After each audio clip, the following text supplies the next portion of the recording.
देखिए, इसमें हम आपको थोड़ा पेपर के विषय में बताते हैं सबसे पहले, और फाइल के विषय में बताएंगे।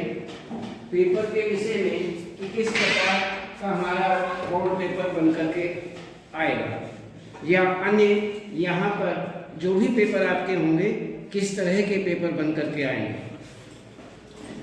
सबसे पहले हम देखते हैं ए खंड, कै जिसे कै या खे, कै खंड या ए कुछ भी नाम लिखा हुआ आ सकता है। ए बे से दे या ते खे गे घे, कोई भी इस तरह के खंड नाम आ सकते हैं। उसमें कोई ऐसी बात नहीं है कि कै ही आया करता था तो कै ही लिखा हुआ आएगा, ये कोई निश्चित नहीं होता है। तो इसमें अपठित के अंतर्गत अपठित गद्यांश, इसमें सबसे पहला प्रश्न इस तरह से बनकर अपठित गद्यांश का आता है। अपठित गद्यांश इसमें आएगा और उसमें जो प्रश्न हैं लगभग 5 प्रश्न बन करके आएंगे। उसे आप अच्छी तरह से देखेंगे, अच्छी तरह से पढ़ेंगे, पढ़ करके और उसमें से प्रश्न के हिसाब से उत्तर निकालने का प्रयास करेंगे और उस पर आराम से नंबर डाल करके या टिक मार्क करके या अंडरलाइन करके आप आंसर को सहज निकालने का प्रयास करें। उसमें सहज प्रयास करेंगे। क्यों? प्रश्न को पढ़ा, प्रश्न को पढ़ने के बाद सहज उसका आंसर निकालने, उत्तर निकालने का प्रयास किया गया। अब उसमें आपका समय कम लगेगा। अब आपने निशान लगा लिए लाइन से या अन्य कोई भी आपका अपना संकेत कि यहाँ से यहाँ तक इसका लगभग उत्तर रहता है।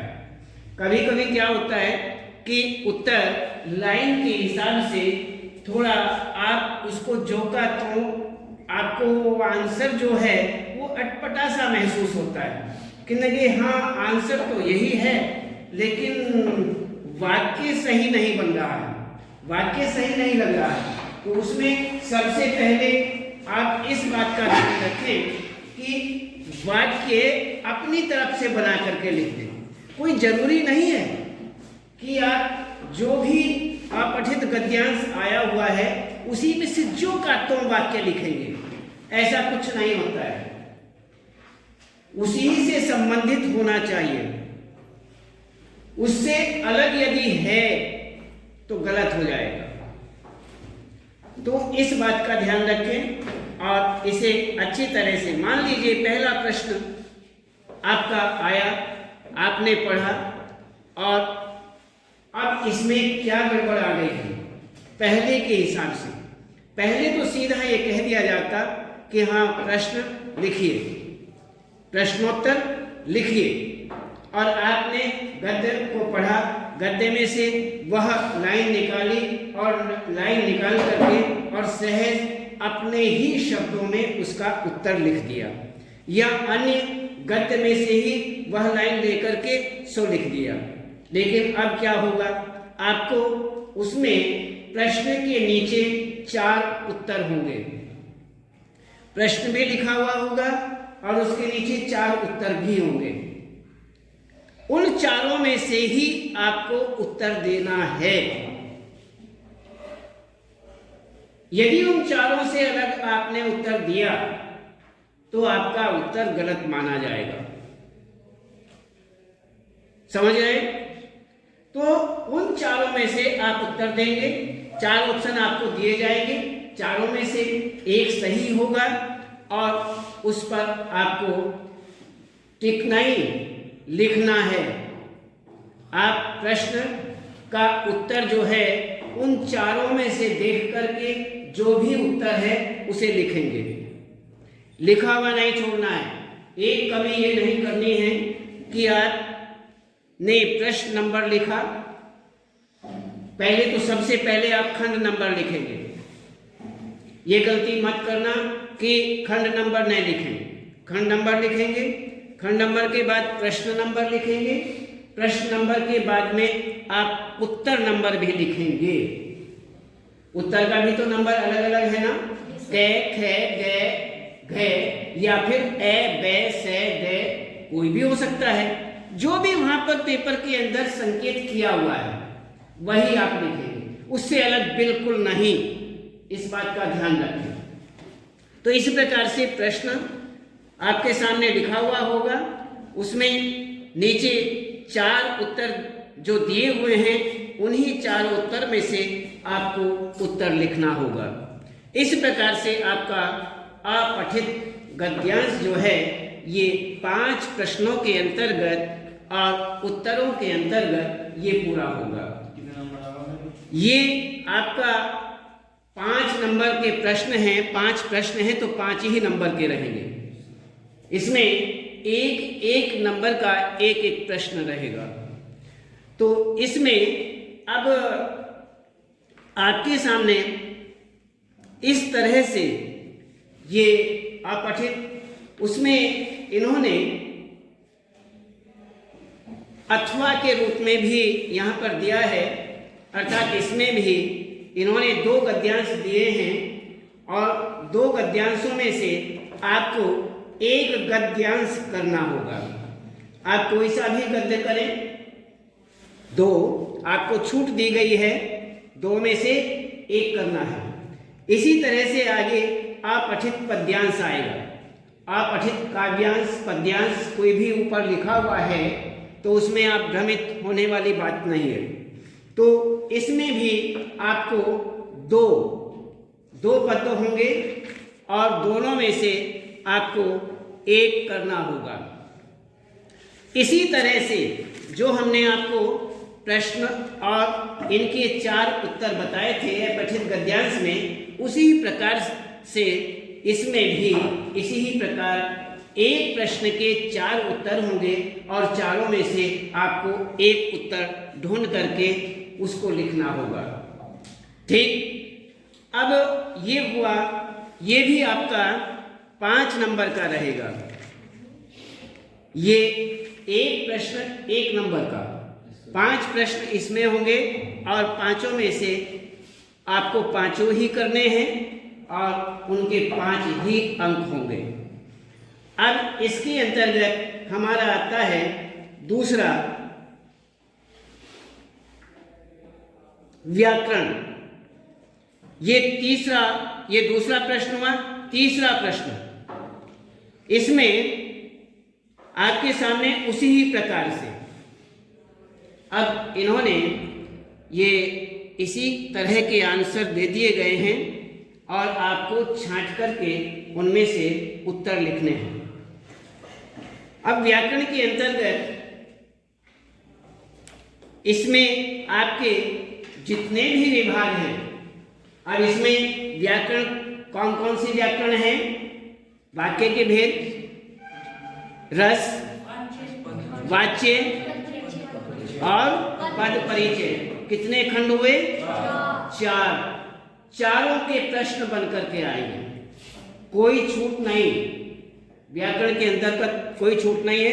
ये बात हम पहले से भी आपको बताते रहे हैं कि व्याकरण में कोई किसी तरह की कोई छूट नहीं है। टोटल नंबर कितने होगी? कोई छूट नहीं है। और ये जो आपके प्रश्न बनकर के आएंगे, ये अलग अलग हर में से 4 प्रश्न बनकर के आएंगे, हर में से। और इसमें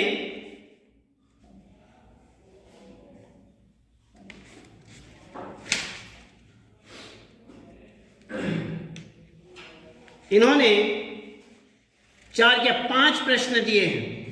5 प्रश्न बनकर के आएंगे और आपको ये प्रश्न करने होंगे।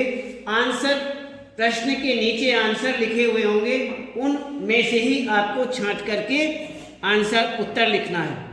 उन्हीं में से 4 उत्तर लिखे हुए हैं और चारों उत्तरों में से आपको उत्तर छांटना है कि कौन सा है। इसी तरह से आपके इसमें वाच्य, अन्य, रस, और पद परिचय,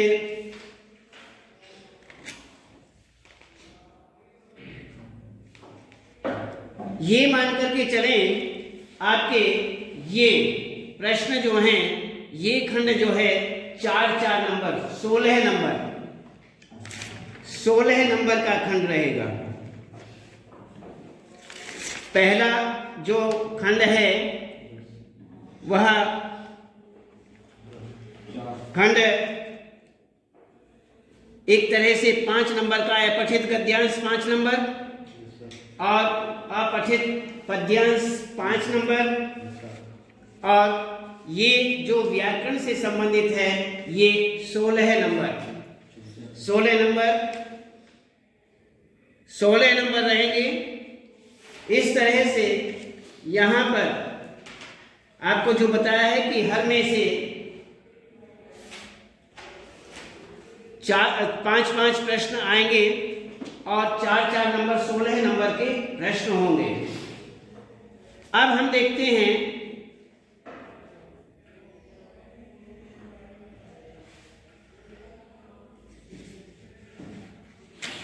ये आपके जो प्रश्न हैं, ये मान लीजिए 3, तीसरा, चौथा, 5वां और 6 प्रश्न तक, यहाँ तक व्याकरण 3 से और 6 तक ये व्याकरण रहेगी। 1 से 2 तक हमने आपको अपठित गद्यांश और काव्यांश बताए, और उसके बाद 3 से 6 तक व्याकरण हो गई जो 16 नंबर की है। अब आगे देखते हैं जो आपकी ये पाठ्य पुस्तक है। पाठ्य पुस्तक में स्थित और कृतिका, ये जो 2 हैं इनके विषय में। अब आपका 7वां प्रश्न जो बनकर के आएगा, 7वें प्रश्न के अंतर्गत आपका पठित गद्यांश आएगा। जिस प्रकार से वो अपठित गद्यांश आया था वह तो पढ़ा हुआ नहीं था, लेकिन ये पढ़ा हुआ होगा आपकी किताब से, किसी भी पाठ से, गद्य पाठ से आपका वह गद्य आएगा जिसे हम पठित गद्यांश कहते हैं। तो ये गद्य इसी प्रकार से इस गद्य से भी 5 प्रश्न होंगे, और 5 प्रश्नों में से नीचे उनके उत्तर अलग अलग 4 उत्तर होंगे। हर प्रश्न के 4 उत्तर होंगे, जिनमें से आपको सहज उनमें से छांट करके आपको उत्तर लिखना है। अपने उस प्रश्न का, जो प्रश्न के नीचे 4 उत्तर दिए हुए हैं, उनमें से उस प्रश्न का उत्तर निकाल करके आपको लिखना है। और इस बात का विशेष रूप से ध्यान रखें, जो हम कह चुके हैं, प्रश्न नंबर, खंड नंबर, सेक्शन, खंड नंबर, ये सारे के सारे आप सहज लिखेंगे, इन्हें भूलना नहीं, लेश मात्र भी कोई गलती नहीं। आप ये सोचिए कि ओह गलती हो गई, नहीं होनी चाहिए, नहीं तो आपके कोई ना कोई, कुछ ना कुछ नंबर आपके कट ही जाएंगे, उन्हें कोई रोकने वाला नहीं है। ये काम हम भी करते हैं जब एग्जामिनर बन करके जाते हैं, कॉपियां जांचते हैं। खैर 10th की नहीं, 12th की कॉपियां जांचते हैं, तो बोर्ड की बात कर रहे हैं, तो वहां पर हम जाकर के ये सारी चीजें देखते हैं। इसलिए ये बारीकियां आपको अच्छी तरह से बता भी रहे हैं। यदि बच्चा लापरवाही करता है तो उसकी परसेंटेज निश्चित रूप से कट जाती है, और यदि वो लापरवाही नहीं करता, निश्चित रूप से उसकी परसेंटेज बनती है। ये छोटी छोटी सी बातें लापरवाही में नहीं निकालनी है। आप पढ़ रहे हैं, हम पढ़ा रहे हैं, बता रहे हैं, समझ करके इसकी गलती नहीं करनी, इस बात को ध्यान रखना। और एक बात हम इसी बीच में और बताते हैं आपको, ये तो हमने बताया कि खंड भी लिखना है, प्रश्न नंबर भी लिखना है, और उत्तर नंबर भी लिखना है। ये तो बातें हो गई। एक ध्यान रखें, प्रयास ये करें कि आप जो भी उत्तर पुस्तिका में, कॉपी में जो भी आप उत्तर लिखें वो खंड सीरियल के हिसाब से लिखें, क्रम से लिखें। जैसे खंड हमारा कै, खे, गे, घे अलग अलग खंड हैं, मान लीजिए वो अलग अलग हैं और आप ये चाहते हैं कि कै खंड तो मैं अभी नहीं करता। यदि आपके मन में यह आ जाए कि कै खंड अभी नहीं, मैं बाद में करूँगा, ठीक है, आप बाद में कर लेना, लेकिन पूरा खंड एक ही जगह होना चाहिए। समझ रहे? पूरा खंड यदि उसमें अपठित गद्यांश है, अपठित पद्यांश है, तो वह पूरा का पूरा एक जगह करें। आप आगे करना चाहें या पीछे करना चाहें वो आपकी इच्छा है। कोई बंधन नहीं होता है कि बच्चा कहाँ करना चाहता है, जहाँ करना चाहता है वहाँ कर सकता है, कोई रुकावट नहीं किसी भी तरह की। लेकिन इस बात का ध्यान रखें, आपने अपठित गद्यांश के 2 प्रश्न तो यहाँ कर दिए शुरू में और 2 प्रश्न उठा करके लास्ट में कर दिए, 1 प्रश्न बीच में कर दिया है, आगे पीछे इधर उधर जहां तहां आपकी मर्जी हुई और आपने कर दिए। एग्जामिनर आपको वहां टोकने तो नहीं जाता है। अन्य निरीक्षक जो वहां चेकर बना हुआ है, आया हुआ है रूम के अंदर, वह भी कुछ नहीं कहेगा। आप जैसा करना चाहें, आप फ्री हैं 3 घंटे के लिए। आप सो जाएं, लेट जाएं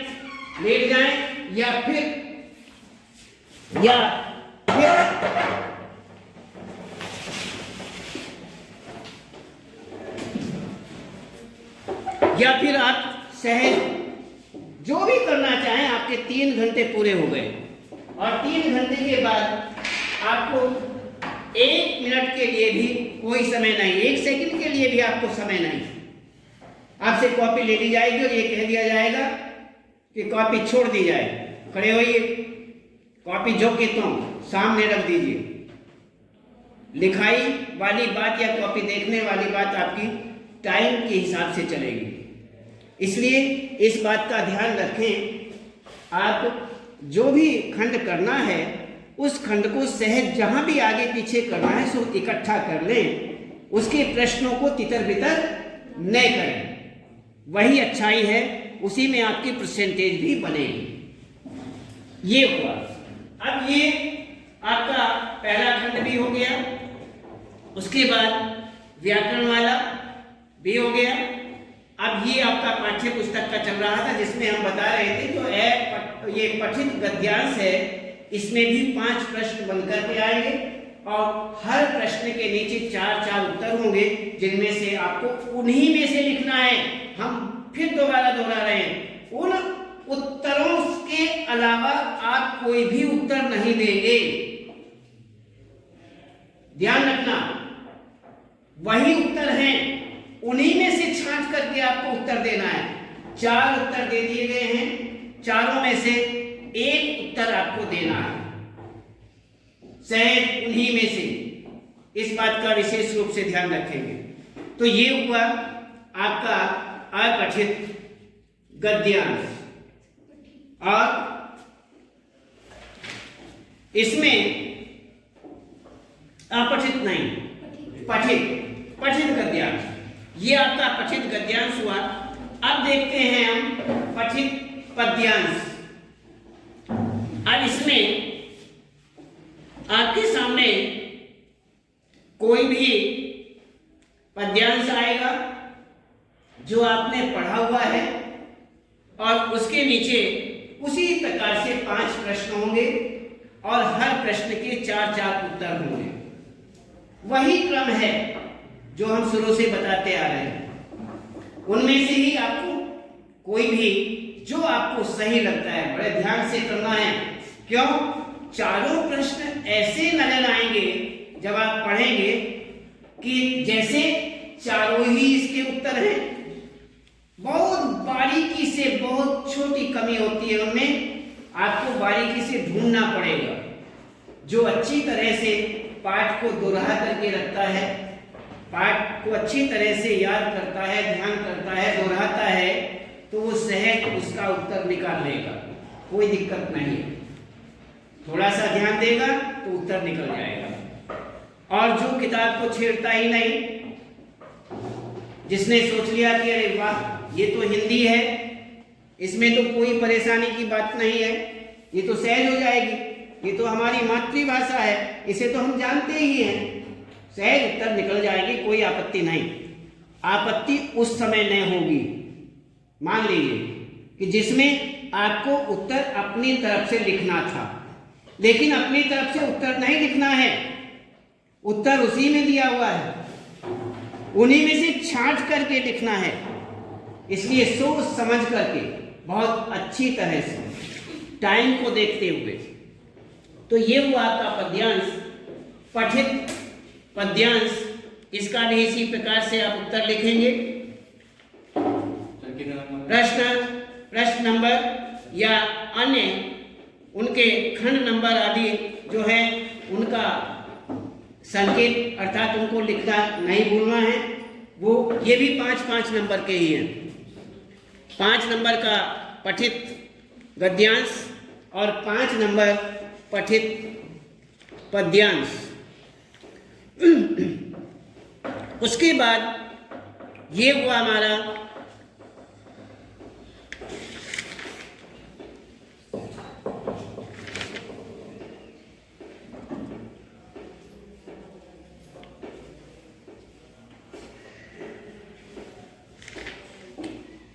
इसमें ये प्रश्न बनकर के जो हमने गद्यांश का बताया आपको, इसमें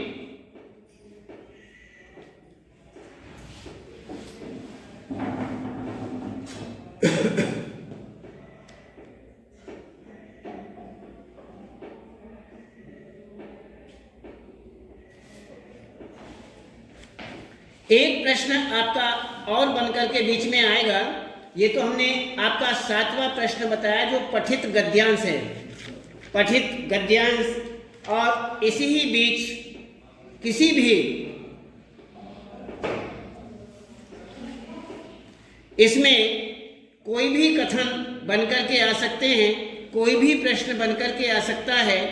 इसमें दिया है कि जो प्रश्न हैं उनमें से 2 प्रश्न आएंगे, दोनों 2 नंबर के होंगे और उनके नीचे कोई भी वही उसी प्रकार से 4-4 उत्तर होंगे, उनमें से आपको छांट करके उत्तर लिखना है।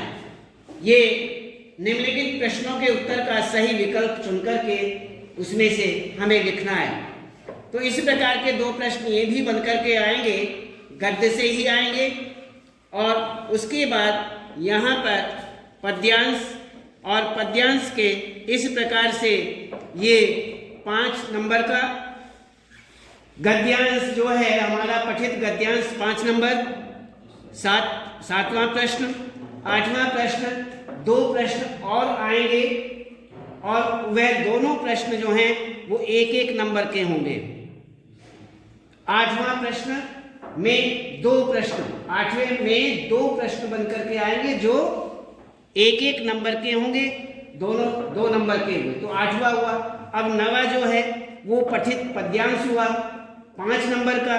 उसके बाद 10वां प्रश्न बनता है इसी प्रकार से 2 प्रश्न, 10वें प्रश्न में 2 प्रश्न और बनकर के आएंगे जो पद्य से होंगे। पद्य पाठ जो हैं, काव्य पाठ जो हैं उनमें से होंगे और वह भी 2 नंबर के होंगे। इसलिए ये मान करके चलें तो 7-7 नंबर गद्य और पद्य, एक गद्य पठित गद्य 5 नंबर, जो 5-5 प्रश्न हैं, 4-4 उनके उत्तर दिए हुए जिनमें से छांट करके आपको लिखना है। इसी प्रकार से उनके नीचे उसी ही गद्य पाठों में से 2 प्रश्न बन करके आएंगे, जो 8वां प्रश्न होता है वह 2 नंबर के होंगे, 1-1 नंबर का। यही प्रक्रिया जो कि तो रहेगी, 4-4 उत्तर, चारों में से 1 उत्तर सही। जो आपको छांट करके लिखना है। ऐसे ही फिर काव्य के विषय में है 5 नंबर 5 प्रश्न, और उसी प्रकार से उनमें से एक 10वां प्रश्न जो आएगा 2 प्रश्न बन करके आएंगे जो 2 नंबर के होंगे। वह भी वही प्रक्रिया है, 4 उत्तर होंगे, आपको छांट करके एक एक उत्तर लिखना है। तो इस प्रकार से 10 प्रश्न हुए। अब हम देखते हैं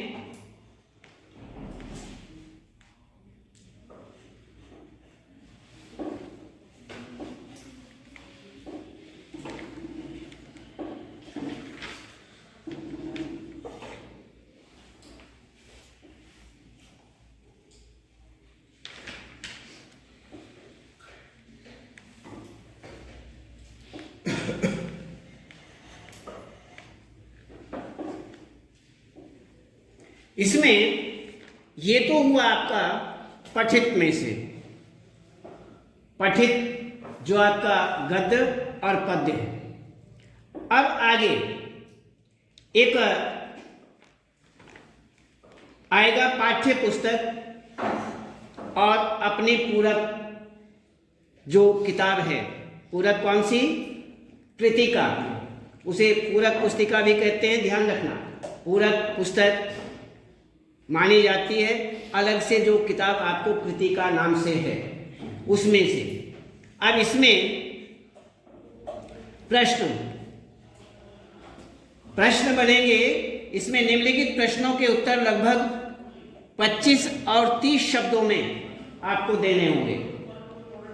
25-30 शब्दों में ये उत्तर होंगे। और जैसे एग्जाम्पल, वो लंगड़ा क्या जाएगा फौज में? पागल है पागल। कैप्टन के प्रति पान वाले की इस टिप्पणी पर अपनी प्रतिक्रिया कीजिए, लिखिए, बताइए। कोई भी प्रश्न बनकर के इस प्रकार के आ जाएंगे, उसमें आपको उत्तर लिखने हैं। जैसे इसमें 2 प्रश्न बनकर के आएंगे, गद्य के अंदर से ये 2 प्रश्न बनकर के जैसे आए, वो 4 नंबर के प्रश्न होंगे।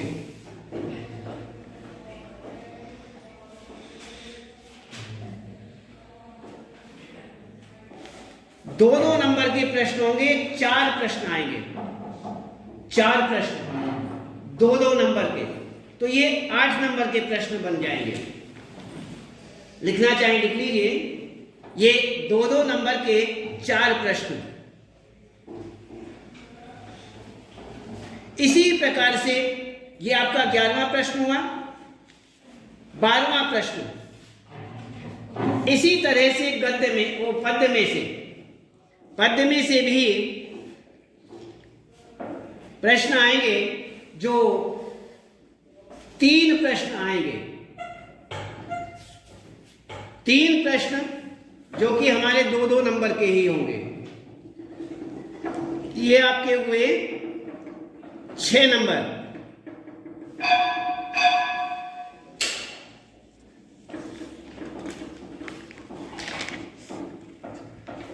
एक हमारा प्रश्न आएगा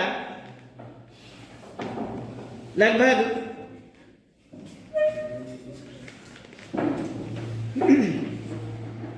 13वां प्रश्न। उनका प्रश्न बनकर के इस प्रकार से आएंगे, निम्नलिखित प्रश्नों में से इन्हीं 2 प्रश्नों के उत्तर लगभग 40-50 शब्दों में लिखिए। आपके सामने 3 प्रश्न होंगे और तीनों प्रश्नों में से आपको 2 प्रश्न लिखने हैं, जो 3 नंबर के होंगे। ये आपके 6 नंबर के प्रश्न बन जाएंगे। अब आपका एक 14वां प्रश्न होगा, ये खंड अलग लेखन खंड बन जाएगा।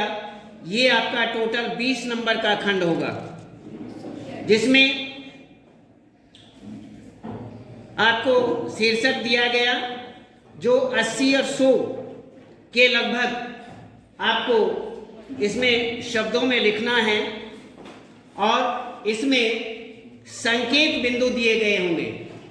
संकेत निबंध में आपने पहले भी देखा है, संकेत बिंदु आपको मिलते रहे और संकेत बिंदुओं के आधार पर ही आपको यहाँ पर निबंध लिखना है। 3 विषय आएंगे, 3 शीर्षक मिलेंगे आपको और 3 शीर्षकों के बीच में आपको केवल एक शीर्षक के अंतर्गत लिखना है। तो ये हुआ आपका 14वां प्रश्न। और अन्य उसके बाद एक 15वां प्रश्न है। ये निबंध जो 5 नंबर का आएगा, 5 नंबर का, और 5 नंबर का इसमें पत्र आएगा। ये और 5 नंबर दीपावली या अन्य कोई भी, इस पर आपको विज्ञापन के रूप में लिखना होगा, विज्ञापन।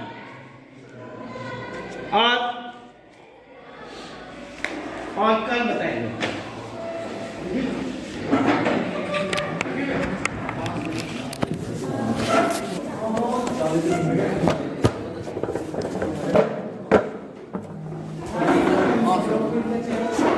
आइए सर।